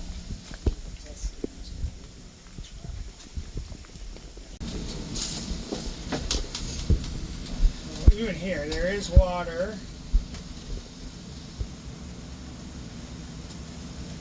That's just right away, immediately after the elbow. Is that Yeah. right? And we're in it like right now. So we probably got some noise while we were putting air in that was just going through. Oh, we're not in it. There we go. So we're not in it. It's all right there.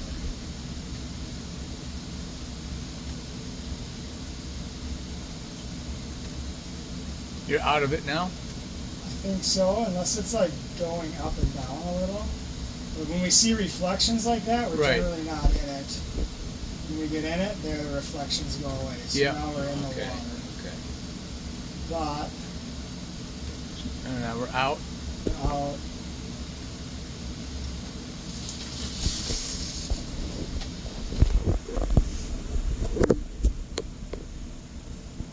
Just curious if there's something at that level that's so reflective it's hard to.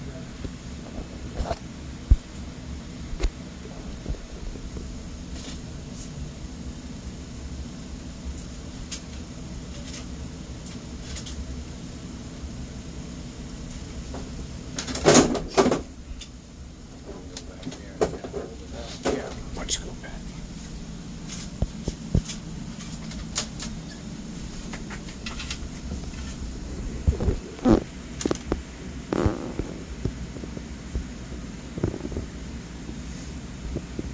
This almost looks like a 45. What's that right there? I think that's a bubble, an air bubble. I think this is the end of a pipe. Yeah, coupler there, I Yeah. guess. So I don't think that's anything to be concerned about. We'd see the sediment moving, wouldn't we, towards the hole if there was one? Yeah, if there wasn't, if water was going out of it. If we pushed all of the water out of the leak, I'm not sure that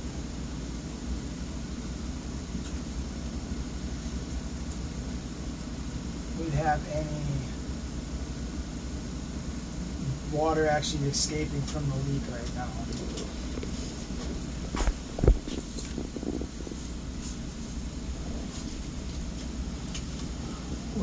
It could have drained out, and what's sitting in there is just below the leak or whatever. So now it's half full. I'm like, that's suspect to me. Yeah, Like that could be a crack right there, yeah. you know, and that's, What's the piece? Oh, that's the water line on the left. I mean, I kind of think that's our problem. We're getting a reflection there, but it could just be like a mark on the inside of the pool too. This is where we can put a little dye out and see. So is the water level, the line on the left, indication of where your water is at the pipe, or are you fully submerged? That I don't really know. Let's. It looks like there's. Yep. So it's half. So we're getting So- the ripples there, and what I don't know is if we're on top of it or below it. I kind of think we're below it. Looks like you're Yeah, below the water beneath. Yeah, that crack looks Because of like all it's the- below. The So- dust in the air. Well, that Like black that? line. Yeah, that doesn't look like a crack to me. No. That looks like just some marking. So, I'll see if I can get dye to it and just see, but.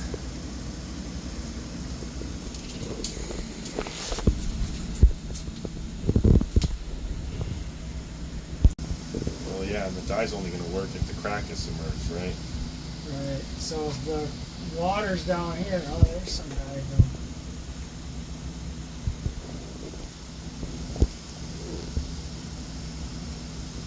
So is this under the water and that's on top of the water?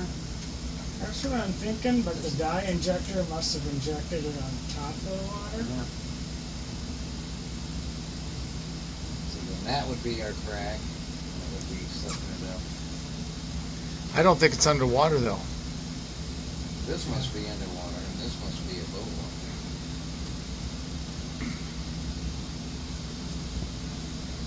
I don't know. Yeah, isn't it funny? Because we get all this stuff floating around. Yeah, that's what I thought too. Yeah. So it's like we're just upside down.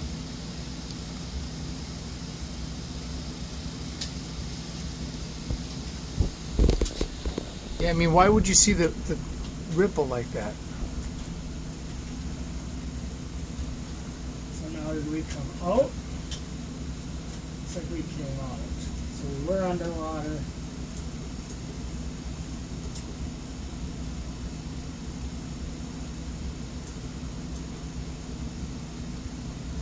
So underwater and above water. That makes sense? So the camera's Yeah. upside down. Is that Now right? we're looking, yeah, camera's upside down. Now we're looking at it. Right side wrong, up, yeah. What the camera was. Like you said, then, if there is a leak, it's probably leaked out. We're just standing. So if we were to fill the pipe back up fully with water, then we get a better Yeah. visual at least. But you said we wanted to do this first just to figure out where Just to the kind of know where. yeah.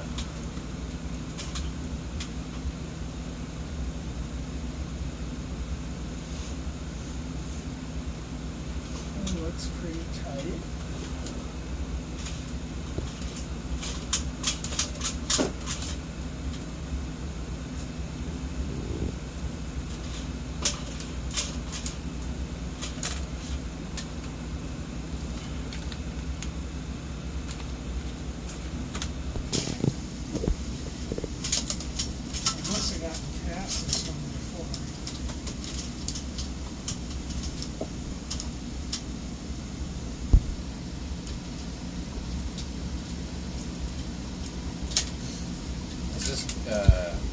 distance counter based on just this coming out.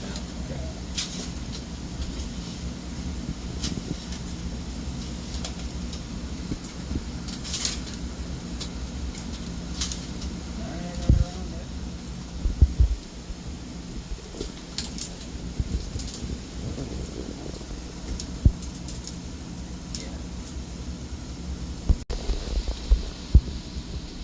Started his die on the bottom, unless it is full and that's a little bit of air on top. No sediment. That's what's throwing everybody off. Yeah. Why don't we, that hose is hooked up, right? Right here. Yep. Let's see if we can fill this line. Go for it. Yeah, let's put some water in there.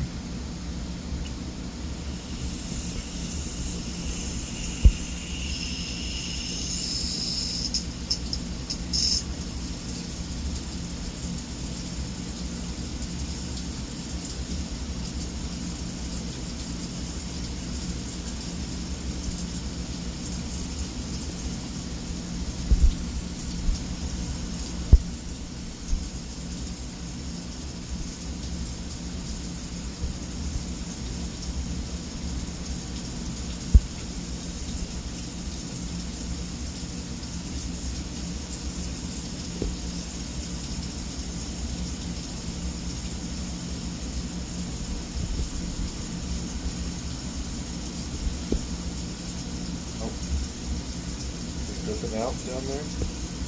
Yeah, it's dripping.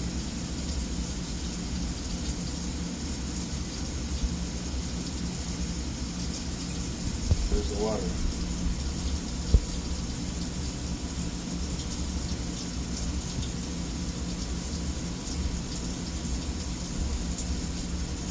That's the water that just started coming down the pipe. So we're looking at it a little bit of an upside down angle. And that's the camera angle corrected now.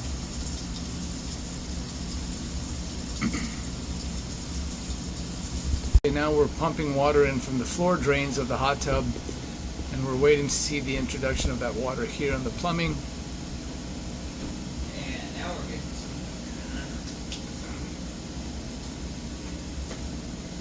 Has anything changed?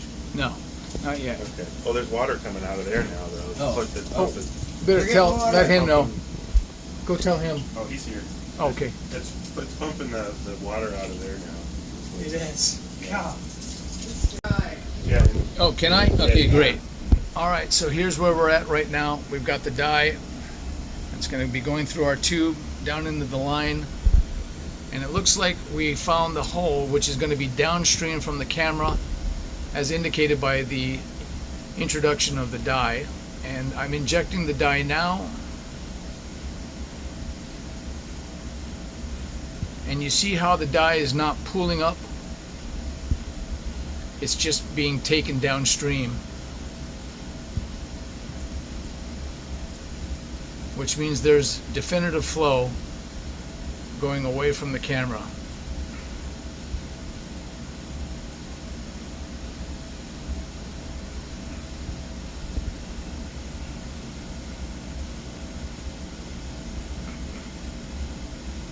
And that's the second batch of dye that's just been introduced.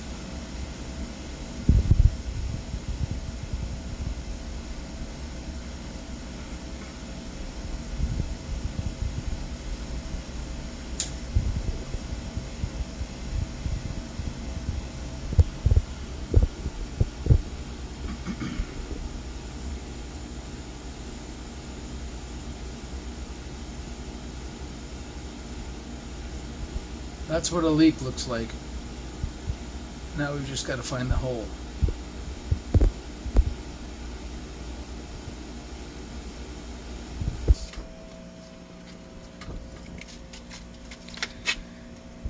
On the end of the camera is a beacon of sorts, and this is the locator to find that beacon.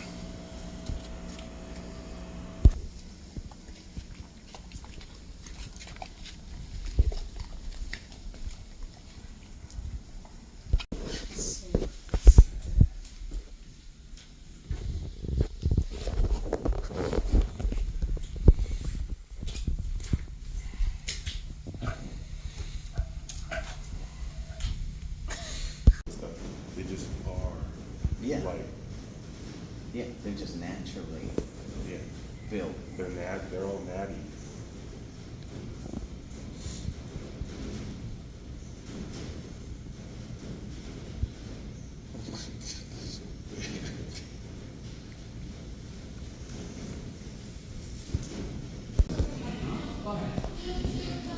That's just solid muscle. I wish I could get that strong without doing anything. Like eating bananas. Yeah.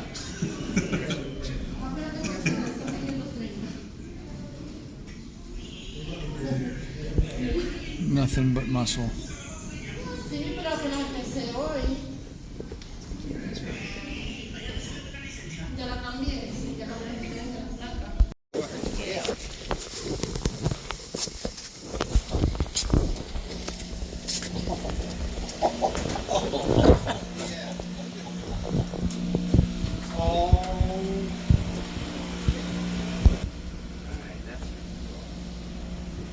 Yeah, they said it's like in Europe or something. It's a picture of it.